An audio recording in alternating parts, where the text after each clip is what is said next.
Jaume, em fa molta por llegir poesia al teu costat.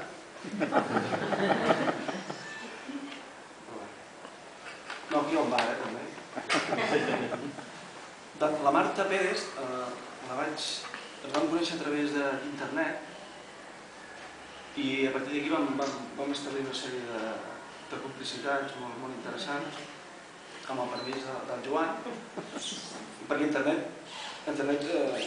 és un espai impressionant per la poesia, tal com ha remarcat el Jaume, i això és molt important, que els poetes, si hi ha dificultats per editar, que puguin obrir o gestionar blogs, que és un camp obert i molt interessant.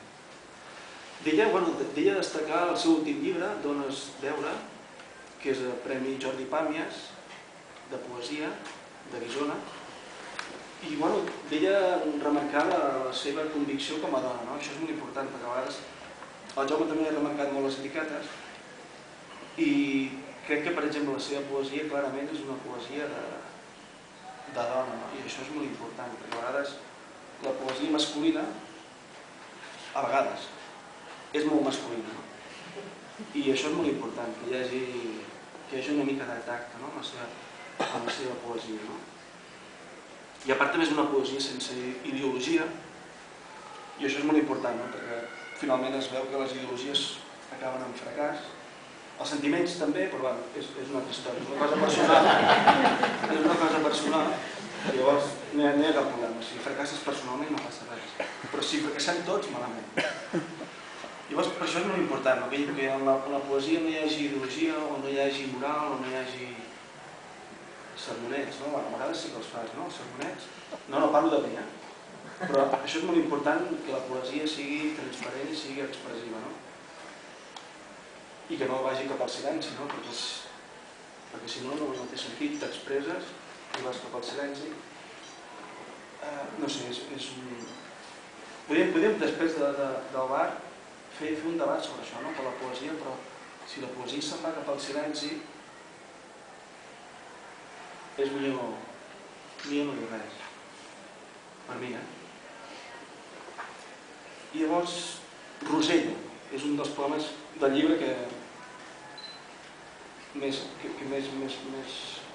em va agradar.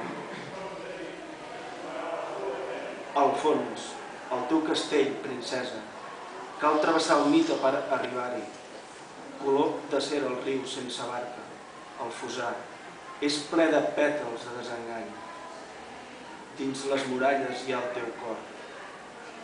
Cada dia que hi faltes, un bocí se'n fa rosella.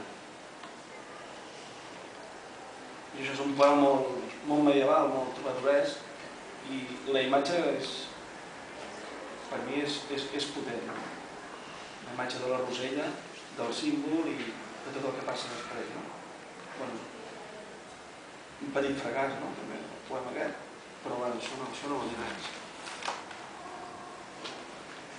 No, perquè un fracàs no vol dir res, no passa res.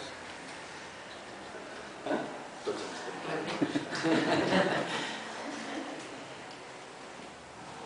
Gàbia. He fet un clot dins el llit de la memòria i l'he dissimulat amb fulles d'amarant, arrabassades de les ales d'un àngel. Tinc la melangia que em repta, presonera, en una gàbia de plomes trenades. Tisores. Aquest és un poema molt personal, molt biogràfic, que em va impactar bastant. El més interessant és el que no diu. Això és tot el que imagines. Tisores. Vull tallar bocins dels meus dies, conjur de tisores per sobreviure. La tarda del dia de Reis, color de suc de mango, una ferida en el temps, el meu fill, amb un tall de pruna sobre el front, i la moto estesa a la carretera. Les erugues estoiques del dolor, tisorada, drap esquinçat només amb 2 dits. Esmicolaré el record fins a fer-lo por.